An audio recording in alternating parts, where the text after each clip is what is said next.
I want to tell you about the morning I picked up my phone and found 14 text messages waiting for me. It was just past 6 a.m. I hadn't even made coffee yet. I saw the notifications stacked up on the screen and figured something had gone wrong with the delivery. Maybe a family needed a different size. Maybe someone wanted to add to the list. Then I started reading. The first one was from Beverly Tanner, our part-time bookkeeper and board treasurer. "Leonard, there's been a complaint filed. The board needs to speak with you." The second was from a newer volunteer I barely knew. "I heard what happened. That doesn't sound like you, but we need answers." By the fifth message, I understood what I was looking at. By the 10th, I had to set the phone down and stare at the wall for a minute. The 11th was from my brother Philip. "Leonard, a formal complaint has been submitted to the board. As president, I'm required to notify you that we will be convening to address this matter. Please be prepared to explain your actions during yesterday's delivery." Not a phone call, not a "hey, what happened?" A formal notification from my own brother. "I'm Leonard Grimes. I'm 67 years old, retired accountant, widower. I've lived in the same small town in rural Ohio my whole life. After my wife passed, I needed something to do with my hands and my time. So I started a small donation group. We collected whatever people had extra of and got it to families who needed it. No politics, no church affiliation, no strings, just neighbors taking care of neighbors." That was 6 years ago. What started as me and a few friends making deliveries out of the back of my truck had grown into a registered nonprofit with a board, federal funding, and enough volunteers to cover the whole county. I was proud of it, genuinely proud. Philip joined us about 4 years in. He's 71, a real estate agent, always been the louder one in the family. When he came aboard, I was glad to have him. He had connections, knew how to talk to people, and within a year, he'd been voted in as board president. I stayed on as secretary and treasurer. I didn't mind. I'm better in the background anyway. Now let me back up and tell you what actually happened the day before those messages. It was a Tuesday.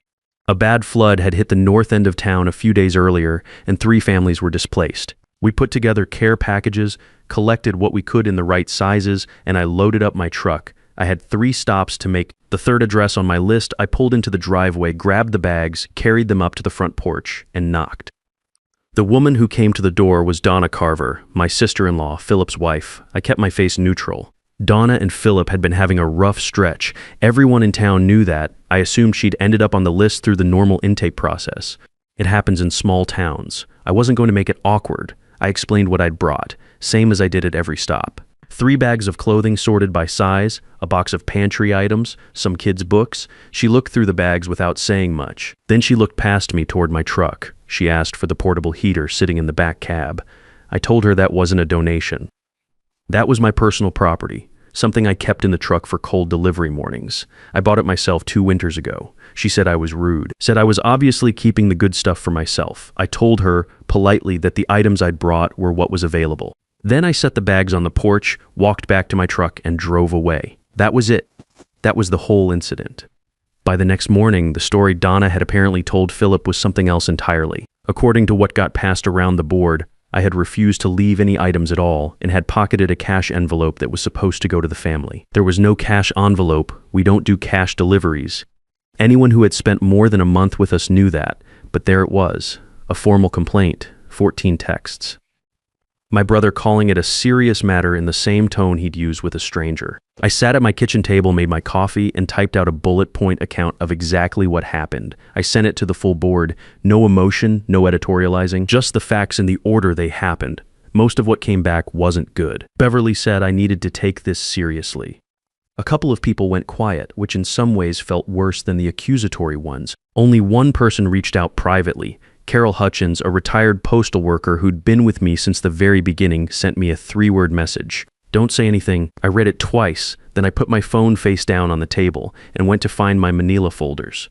Because here's the thing about spending 35 years as an accountant. You learn that the truth doesn't announce itself. You have to build it piece by piece from paper. And I had a lot of paper. I had been noticing small things for a couple of months, numbers that didn't quite add up. Withdrawal entries that were vague in a way that bothered me but not enough to say something out loud. I'd told myself it was probably just sloppy categorization. Philip wasn't an accountant. Maybe he just didn't know how to label things properly. That morning I stopped telling myself that.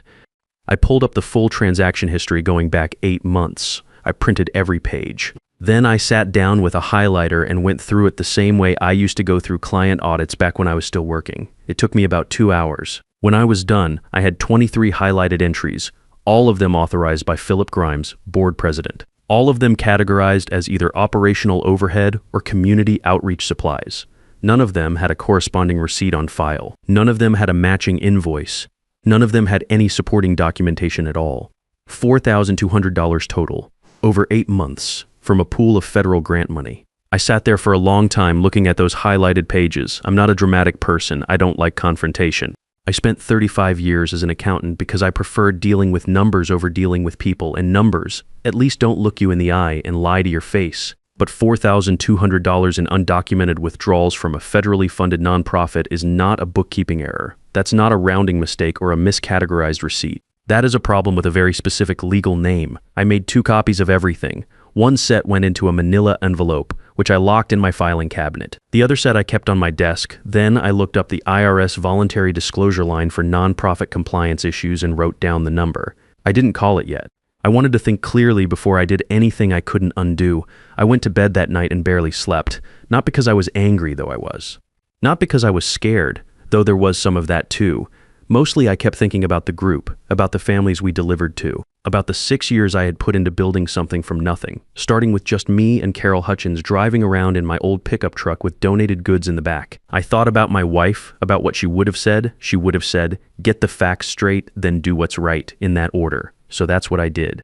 The week before the board meeting was one of the quietest weeks of my life. I didn't respond to most of the messages coming in. Carol texted me privately every day, just checking in, and I gave her short answers. She knew me well enough not to push. I went back through the books a second time more carefully. I cross-referenced every flagged withdrawal against our supply purchase records, our vendor list, and our donation logs. Not one of the 23 entries had a paper trail. On Thursday, I drove out to Eugene's place and sat at his kitchen table while he wrote out a 1-page statement of what he'd seen during the delivery run. Floyd did the same by email that evening and added a detail I'd forgotten. He'd seen Donna standing on the porch with the bags right there at her feet as we pulled out of the driveway. On Friday morning, I called the IRS voluntary disclosure line. The woman on the phone was matter-of-fact about it. She walked me through what I needed to submit. I told her the organization received federal funding, that I was the treasurer, that I had documented irregularities going back 8 months, and that I wanted to initiate a preliminary disclosure before the scheduled board meeting. She took down the information and gave me a case reference number. I wrote it in my notebook and set the pen down. There was a part of me that kept waiting to feel like I was doing something wrong, like I was betraying my brother by making that call. But I kept coming back to the same thought. The money didn't belong to Philip. It didn't belong to me either. It belonged to the families we were supposed to be helping. That was the whole point. That had always been the whole point. If I sat on this to protect him, I wasn't protecting the group. I was protecting the person who was stealing from it. I filed the preliminary disclosure. That Saturday, I drove out to the north end of town, back toward the area that had flooded, and sat in my truck at the end of one of the rural roads for a while. Some of the houses out there were far enough off the main road that you'd never find them without knowing where to look. I'd always meant to expand our delivery routes that direction. We just never had the bandwidth. I thought about what it might look like to start over. Smaller, cleaner. With the right people, then I drove home, ironed my dress shirt for Wednesday, and went to bed early. The manila envelope was still locked in my filing cabinet. I was ready. Wednesday evening, I pulled into the parking lot of the community center at 5:55. The meeting was scheduled for 600. I sat in the truck for a few minutes, manila envelope on the passenger seat, and just breathed. I had not told anyone what was in that envelope. Not Carol, not Eugene, not anybody. The fewer people who knew ahead of time, the cleaner it would go. I tucked the envelope under my arm and walked in. A couple of people nodded at me on the way through the door. Most did not. Beverly Tanner looked at her phone when I walked past. 2 newer board members who had been sending me cold messages all week found something interesting to look at on the wall. Philip was already at the head of the table.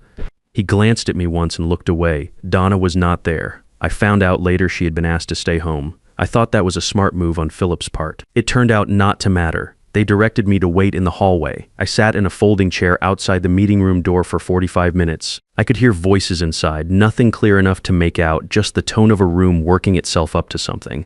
I drank bad coffee from a paper cup and went through my notes one more time, though I didn't really need to. I had the numbers memorized. I had the argument memorized. I had thought through every direction this could go. At 60:53, Carol opened the door and told me they were ready. I walked in and sat down at the far end of the table. 6 people in the room, Philip at the head, Beverly to his left. Carol to my left. 3 other board members filling the middle seats, all of them looking somewhere between uncomfortable and sorry they had come. Philip folded his hands on the table and started in with the tone he used when he wanted to sound reasonable. Measured, a little slow, the kind of voice that's designed to make the other person feel like they're the one being unreasonable. Leonard, when a formal complaint comes in, we have a process we're obligated to follow. I want you to understand that this isn't personal. We brought you in because we believe in giving everyone a fair chance to respond. He kept going. Something about transparency. Something about the integrity of the organization. I let him finish. Then I set the manila envelope on the table and slid it toward the center. Before we talk about the complaint, I said, I'd like to talk about these. Nobody moved for a second. Then Carol reached over and opened the envelope. She pulled out the top sheet, looked at it, and went still. The kind of still that means a person is thinking hard and keeping their face neutral on purpose. She passed the stack to the board member on her right. He looked down, flipped to the second page, looked up at Philip. What is this? He said. That is 8 months of transaction records, I said. Every withdrawal categorized as operational overhead or community outreach supplies, authorized by the board president, with no supporting documentation, no receipts, no invoices, no purchase records. $4,200 total drawn from our federal grant allocation. The room was quiet. Beverly looked at her hands. The board member holding the papers turned to page 3. His jaw tightened. He slid the stack sideways so the person next to him could see. Philip said, you had no right to pull those records without board authorization. I'm the treasurer. I said, it is literally my job to pull those records. That's why you gave me the position. He tried again, said the withdrawals were for legitimate expenses that just hadn't been filed yet. Said he had been meaning to submit the documentation. Said this was a separate matter from the reason we were all here tonight. Nobody followed him there. I told them I had submitted a preliminary disclosure to the IRS the previous Friday. I gave them the case reference number. I told them the disclosure was already in the system and that an outside auditor would likely be in contact with the organization within the coming weeks. I also told them that Eugene Stafford and Floyd Hensley had provided written statements confirming they were present during the delivery, that all items were left on the porch, and that there was no cash envelope involved at any point. Carol read both statements aloud. Her voice was steady the whole way through. When she finished, nobody said anything for a long moment. Then Philip pushed back his chair and said he was stepping down as board president, effective immediately, due to personal reasons. He picked up his jacket from the back of the chair, nodded at no one in particular, and walked out. The door closed behind him. The board member who had been holding the financial records set them down on the table carefully, like they were something fragile. He looked at me, and then at Carol, and then at the door Philip had just walked through. So, he said, what do we do now? Carol looked at me. I looked at the stack of papers on the table and thought about 6 years of early mornings and cold drives and families standing at their doors trying not to look too relieved when they saw what we brought. First, I said, we finish the meeting. Then we figure out the rest. The weeks that followed moved the way things tend to move in a small town. Fast, loud, and in every direction at once. Donna was removed from the beneficiary list within 48 hours of the meeting. It came out that she had filed similar complaints against volunteers in 2 neighboring counties over the past 3 years. Both times a volunteer had been accused of withholding items. Both times nothing had been found and nothing had been done. Nobody had thought to look deeper until now. Beverly Tanner resigned from the board 4 days after Philip walked out. She sent a short email saying she was stepping back due to personal commitments. No explanation, no apology. I had expected that. 2 of the 3 remaining board members stayed on initially, trying to hold things together. The third submitted his resignation the following week, citing the ongoing IRS inquiry and not wanting to be associated with an organization under federal review. I understood that reasoning even if I didn't respect it much. To maintain nonprofit status, an organization needs a minimum of 3 active board members. By the end of the 5th week, they were down to 2. The board called a community meeting to ask for new volunteers. Carol told me about it afterward. About 50 people showed up. The remaining board members explained the situation as plainly as they could, talked about the inquiry, talked about the funding gaps, talked about what it would take to keep the organization running. Then they asked if anyone in the room wanted to step up and join the board. Nobody raised a hand. The organization filed for dissolution the following month. 6 years of work, gone, not because of what I had done, because of what Philip had done, and because when it mattered, the people around him had looked the other way long enough that there was nothing left to save. I won't pretend that didn't hurt, it did. But I also knew by that point that something else was already growing. The idea for the Grimes County Fringe Network had been sitting in the back of my mind since that Saturday when I drove out to the north end of town and sat looking at the houses tucked back off the rural roads. Families too far out to be on anybody's regular delivery route. People who needed help and had no idea there was a group in town that could provide it because nobody had ever made it out that far. I called Carol the morning after the dissolution was finalized. So, she said, before I could get a word in, "When do we start?" I laughed for the first time in about a month. We kept it simple from the beginning. No federal funding, not yet. Private donations only, every dollar tracked, every receipt filed, no exceptions. A 4-person founding board, handling finances and logistics. Carol running day-to-day operations, Eugene Stafford coordinating farm pickups, and a woman named Gloria Stanton, who had been a long-time volunteer with the old group and had the kind of organized mind that makes everything run smoother than it has any right to. We wrote the bylaws ourselves over 3 evenings at Carol's kitchen table. The complaint process took the longest to get right. We built in a mandatory 2-person rule for all home deliveries, a private review process before any complaint became official, and a requirement that no board member could authorize a withdrawal over $50 without a second signature and a receipt attached. I insisted on that last one. The others agreed without argument. Word got around fast, the way it does in a small town. Within the first 2 weeks, we had more volunteers signed up than the old board had seen in its best year. Some of them were people I recognized from the old group. Some were new faces who said they'd heard what happened and wanted to be part of something they could trust. That word trust came up a lot in those early conversations. Our first official delivery run was on a Saturday morning in early December. Cold, clear day, frost still on the windshields at 7 a.m. Me and Eugene drove out past the county line with a truck bed full of produce donated by 2 local farms, plus bags of winter clothing sorted by size. Floyd Hensley followed behind in his own truck with a second load. The first house we stopped at was so far back from the road I had to check the address twice to make sure I had it right. A long gravel driveway through bare trees, a small house with a light on in the kitchen window. A man about my age came to the door. Work boots, flannel shirt, looked like he'd been up for hours already. He looked at the truck and then at me with the expression people get when they're trying to figure out if something good is actually happening or if there's going to be a catch. I told him who we were and what we had. No catch, just neighbors helping neighbors. He nodded slowly. Then he called back into the house and his wife came to the door and they both helped us carry the boxes in. We didn't stay long. We had 6 more stops to make before noon. Driving back out down that gravel driveway, Eugene said, "That's why we do this." I didn't say anything. He was right, and sometimes right doesn't need a response. The IRS inquiry took about 4 months to close. I cooperated fully, handed over every document I had, answered every question from the outside auditor without a lawyer present because I had nothing to hide and I wanted that to be obvious. The final report confirmed what my highlighted pages had already shown, $4,200 in misappropriated federal funds. Philip was required to repay the full amount and faced a formal penalty from the IRS. The details after that are between him and the federal government, and I'll leave them there. I stepped back from the treasurer role during the audit period, which was the right thing to do even though it was no longer necessary. The old organization was already dissolved by then. There was nothing left to step back from. What I didn't step back from was the work. The Grimes County Fringe Network was fully operational by January. By February, we had added a 3rd farm partner and expanded our route into a 2nd county. By spring, we had a waiting list of volunteers, which was a problem I had never had before and one I was happy to deal with. Carol ran the volunteer coordination with the same no-nonsense efficiency she had used for 30 years at the post office. Eugene handled the farm relationships, which turned out to be his gift.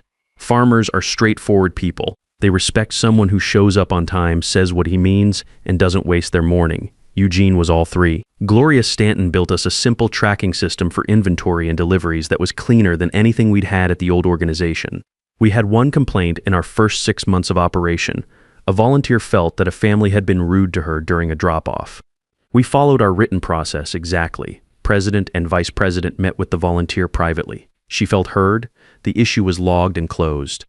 No drama, no accusations flying around in a group text, just a process working the way a process is supposed to work. That felt good. It felt like something we had earned. Philip and I have not talked much since the night he walked out of that meeting room. At Thanksgiving, we sat across from each other at the family table. He looked tired, older than I remembered, though it had only been a few months.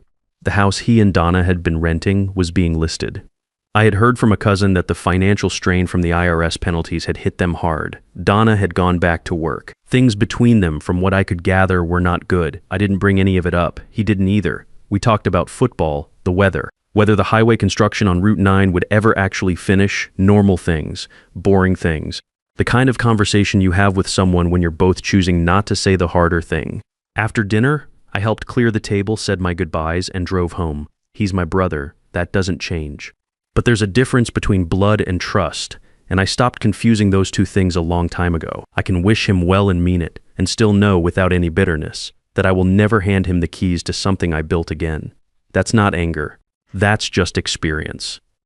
Some mornings I'm up before 5, loading the truck in the dark, driving out past the county line while most people are still asleep. The roads out there are empty that early. You can drive for 10 minutes without seeing another pair of headlights. I think about my wife on those drives, about the idea she planted in me when I had nothing to do with my grief except carry it around, about how she was right, the way she usually was, that making yourself useful is one of the few things that actually helps. I think about the man in the work boots who came to his front door that first December morning and looked at my truck like he was trying to figure out if there was a catch. There wasn't one, there still isn't. That's the whole point. If you've been following this story, you probably know what it feels like to put years into something and then watch someone close to you treat it like it belongs to them. A business, a family, a community you built from the ground up. And you know how it feels when the people around you believe the other person first without asking you a single question. Here's what I want you to take from this.